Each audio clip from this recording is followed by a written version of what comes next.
পুরুষরা আসেন, পুরুষরা। মহিলাদেরকে এখানে যাইতে দেওয়া হয় না, তো আপনারা দেখলে বুঝবেন না।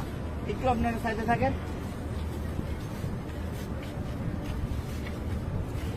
আমরা ভিতরে যাব হচ্ছে এইভাবে। আমাদের বাম দিকে থাকবে রওজা।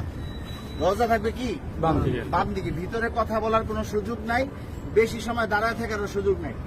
প্রথম দুইটা ছিদ্র থাকবে, যে দুইটা ছিদ্রের ভিতরে কোনো কিছু নাই। কবরের জায়গা ফাঁকা আছে। এখানে হযরত ঈসা আলাইহিস সালাতু ওয়াস সালামকে দাফন করা হবে। ওই পাশে হচ্ছে হযরত ইমাম মাহদিকে দাফন করা হবে।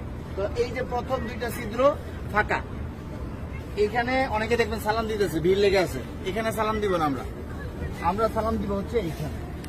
এইখানে এই ছিদ্র বরাবর ভিতরে হচ্ছে রাসূল সাল্লাল্লাহু আলাইহি ওয়াসাল্লামের রওজা। এই জায়গায় সালাম দিব। দেখবেন যে এরকম যেই ছিদ্রটা, এইটার সাথে কিন্তু কোনোটার মিল নাই, ঠিক আছে?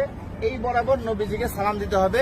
রাসূল সাল্লাল্লাহু আলাইহি ওয়াসাল্লাম এখানে জীবন্ত অবস্থায় শুয়ে আছেন, ডান কাত হইয়া। নবীজির মাথা এদিকে, পা হচ্ছে এদিকে, ঠিক আছে?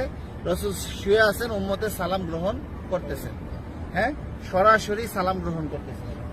তারপরে এখানে আবু বকর রাদিয়াল্লাহু আনহুর কবর, এই বরাবর এখানে আবু বকর রাদিয়াল্লাহু আনহুকে সালাম দিতে হবে। কিভাবে সালাম দিব?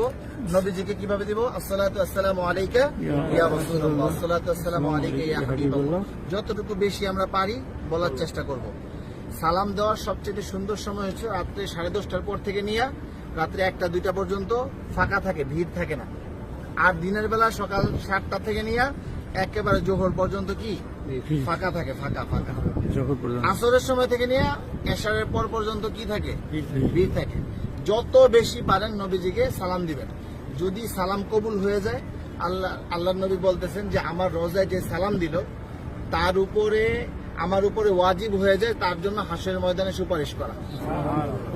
আমার সালামটা যদি গ্রহণ করেন নবীজি, তাহলে আমাদের এইটা নাজাতের উসিলা হয়ে যেতে পারে। যাই হোক, বলতেছিলাম এই বরাবর আবু বকর রাদিয়াল্লাহু আনহু, আবু বকর রাদিয়াল্লাহু আনহু মাথা এদিকে, পা এদিকে। নবীজির মাথা এখানে, রাসূলের পা এই পর্যন্ত আসছে। রাসূলের শরীরের ওই পাশে হচ্ছে কি আবু বকর রাদিয়াল্লাহু আনহু। আবু বকর রাদিয়াল্লাহু আনহু ঘাড় বরাবর হচ্ছে হযরত ওমর রাদিয়াল্লাহু আনহু, উনি আরো ওই পাশে, ঠিক আছে? নবীজি এখান থেকে এইভাবে শোয়া, রাসূলের পরে হচ্ছে আবু বকর রাদিয়াল্লাহু আনহু শোয়া, তারপরে হচ্ছে হযরত ওমর রাদিয়াল্লাহু আনহু। এইখানে হযরত ওমর রাদিয়াল্লাহু আনহুকে সালাম দিতে হবে। তো এইখানে নবীজিকে সালাম দিব আমরা।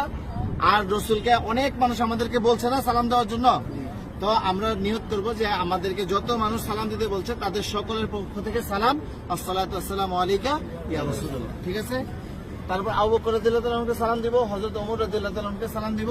তারপরে এখানে কোনো কিছু নাই, ফাঁকা আছে কবরের জায়গা ভিতরে। আমরা এদিক দিয়ে বের হয়ে যাব। এটা হচ্ছে পুরুষদের যে কোনো সময় খোলা আছে সালাম দেওয়া। আর মহিলাদেরকে ঠিক রওজার পিছন দিক দিয়ে দিবে সালাম দেওয়ার জন্য একদিন। কথা বুঝতে পারছেন?